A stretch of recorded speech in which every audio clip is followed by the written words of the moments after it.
Welcome back, everybody. Just cooling down from my salsa sweat there and had a great time. Welcome back to the Now Morning Show right here on TTT. Those of you listening on Talk City 91.1, special good morning to you. And those who are viewing us on Facebook at the Now Morning Show Facebook page, special good morning to you as well. Now we're going to go from dance to the Oratory Arts. And I'm chatting this morning with Deborah Jean-Baptiste Samuel, who's the founder and executive director of the Oratory Foundation, as well as no stranger to us at all, Dylan Matheson. He's an actor, amongst many other things, as well as Dominic Kahn, who's an actor as well. This is your first time here, no? Yes, that's right. Yes, so welcome. Thank you. And my other two guests, of course, have been here quite a few times before. Sure. And, good morning to you. Hearty good morning. So we're speaking Shakespeare's The Tempest. Sure. Now, this is a book I had done in school. I mean, it's been such a long time ago, I can't remember everything from it. Yes. But there's a presentation that is going to happen soon. Yes, the Oratory Foundation, we are presenting Shakespeare's The Tempest, and it is going to be staged on the 7th of February, 2020. Right. That's in a couple of days, very soon, next month. And it is at Naparima Bowl. It is a special matinee production for the schools. What happens is, you mentioned, you did it at school. Right. This is the text for the CSEC exam. Wow. So Form 5 students will be writing The Tempest when they face their literature exams. Right. So what we have done is we've made it a living tutorial. We've taken the play from the page and we've put it on stage. So we're asking the schools to come and to view. It is a 9 a.m. show and a 12:30 show on the same day, February 7th. So schools need to call and book so that we can share this Shakespeare excitement with the students. And what we've done a Caribbean interpretation. I see. We always do. And that is where the joy is, because The Tempest is a colonial excitement play. You know, you're talking about Prospero, who comes on this island, and he decides he's going to control and take and claim the island. Right. But he met Caliban there, the native. And Caliban says, but this isle is mine. And so they are always having a banter. It is the colonial experience. Yes. And he's trying to control and chain and dominate the native because he thinks he's Prospero. And Caliban says, not so, this isle is mine. So that really is an essence of what this play portrays. And so we are ready to stage this for the students, and we are fascinated by the possibilities of Caribbean interpretation in The Tempest, because it's set on an island, and we have it in a Caribbean island. Let me just say, the way in which you speak is like poetry. I'm always like just enthralled just by the way in which you put across some things. Everything is just the oratory arts for you, and you know, it's so brilliant. Well, what I really like about this as well, and you gave mention to it being for students, primarily, is that some students are more visual learners than they are by reading things off a page. So putting it in this format should benefit quite a number of students. Most definitely. And Shakespeare did not write these plays for us to read them. Exactly. He wrote them for us to see them. Exactly. Because they were performed. And so the beauty of the play, the magnificence of Shakespeare is in its performance. So that is what we are always trying to get across to students. And as they come and they see it, they now understand it. Because this Middle English that Shakespeare is written in, a student is reading this to write an exam. This is a foreign language. But when they see it portrayed and the interaction between characters, you know, there's Caliban, who Dominic portrays, there's Prospero, who Dylan portrays, then they realize, they said, oh, I now understand what is going on. And this is our 12 clean years of performing Shakespeare for schools. Our first play, 2007, was Macbeth.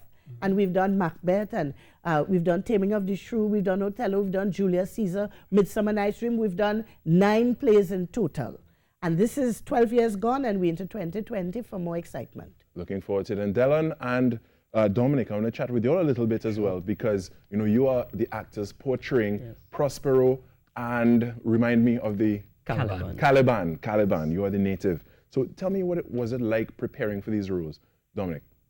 Well, just like any Shakespeare play, you have to do your research, and the most arduous task is probably just learning of the lines and creating a voice for your own character that is unique in its own self. But at the same time, you have to energize it and give that Caribbean flair to it. Of course. And for me, being Caliban, I think this has been the hardest I have ever worked and the most creative I have ever been. Because in addition to portraying the character, I had the opportunity to make my own props, we actually have Caliban with a rudimentary steel pan. Right. That is used not just for music, but it's used as a weapon for rebellion as well. Really? Yes. That is so interesting. And Dylan, what about preparation for your character, Prospero? Wow, preparation for Prospero, it's really something, because Prospero is a very heavy character. And as an actor, to embody a character of Prospero's magnitude is something that takes a lot of work and it's a lot of effort.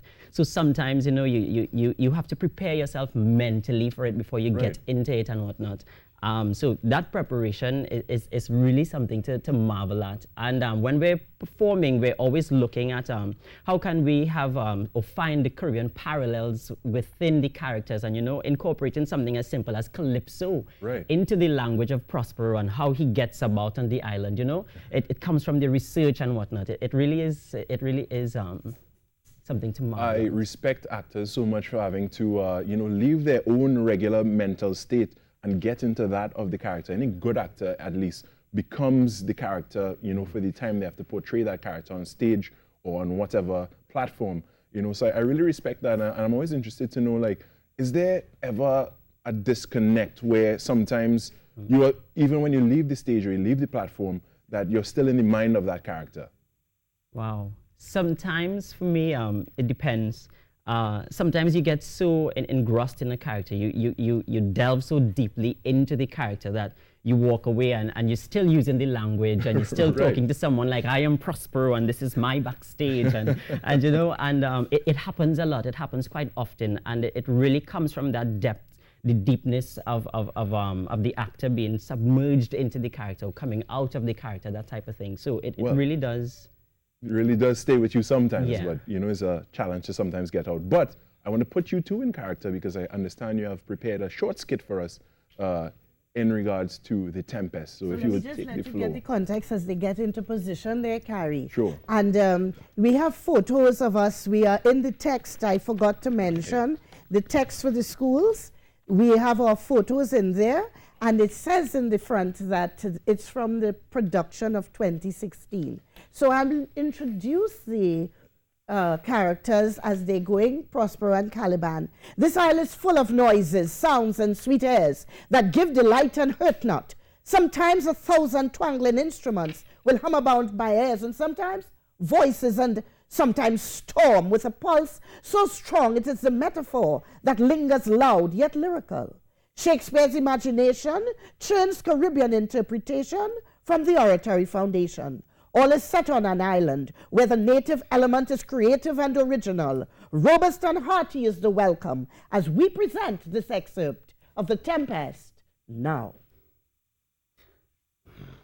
Thou most poisonous slave, got by the devil himself upon thy wicked dam, come forth! As wicked you as ere my mother brushed with raven's feather from unwholesome fen, drop on your both a southwest bloody and blister your allure.